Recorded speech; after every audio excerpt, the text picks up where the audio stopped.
胃の炎症を和らげる漢方薬の紹介。イントロダクション。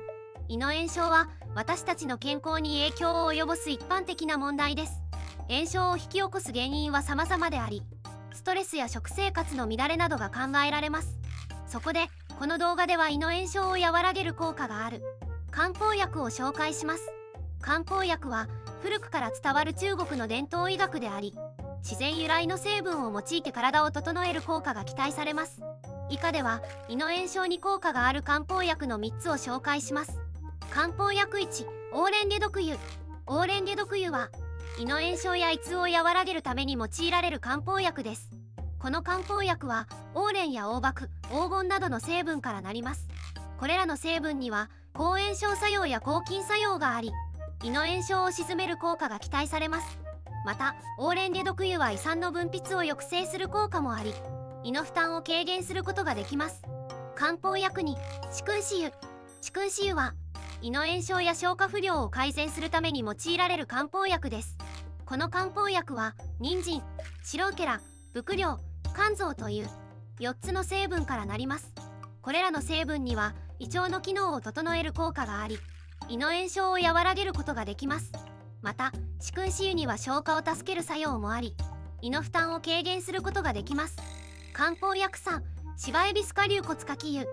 芝エビスカ龍骨かき油は胃の炎症や胃もたれを改善するために用いられる漢方薬です。この漢方薬は柴胡、龍骨、牡蠣などの成分からなります。これらの成分には胃の炎症を鎮める効果や胃の働きを正常にする効果があります。また芝エビスカ龍骨かき油は胃の消化力を向上させる効果もあり、胃の負担を軽減することができます。漢方薬4、サイコケイシ油。サイコケイシ油は胃の炎症や胃の不快感を和らげるために用いられる漢方薬です。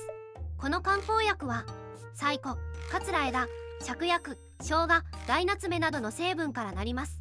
これらの成分には胃の炎症を鎮める効果や胃の消化を助ける効果があります。サイコケイシ油は胃の不快感を緩和し、胃の健康をサポートしてくれます。漢方薬5、酵素地。酵素酸は胃の炎症や胃酸過多を緩和するために用いられる漢方薬です。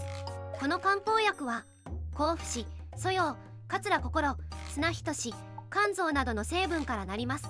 これらの成分には胃の炎症を鎮める効果や胃酸の分泌を抑制する効果があります。酵素酸は胃の不快感を和らげ、胃の健康をサポートしてくれます。結論、胃の炎症は日常生活でよく見られる問題ですが、漢方薬を利用することで和らげることができます。オーレンゲ毒油、四君子油、芝エビスカ龍骨かき油、サイコケイシ油、酵素酸は胃の炎症を鎮める効果があり、胃の健康をサポートしてくれます。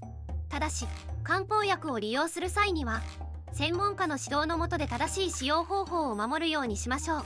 胃の炎症に悩んでいる方は漢方薬を試してみる価値があります。今日の動画はここまで。最後まで見てくれてありがとうございました。このチャンネルでは役に立つかもしれない健康に関する情報を5分以内の短くまとめた動画を毎日投稿中。健康に興味があるならチャンネル登録や他の動画も見てみてね。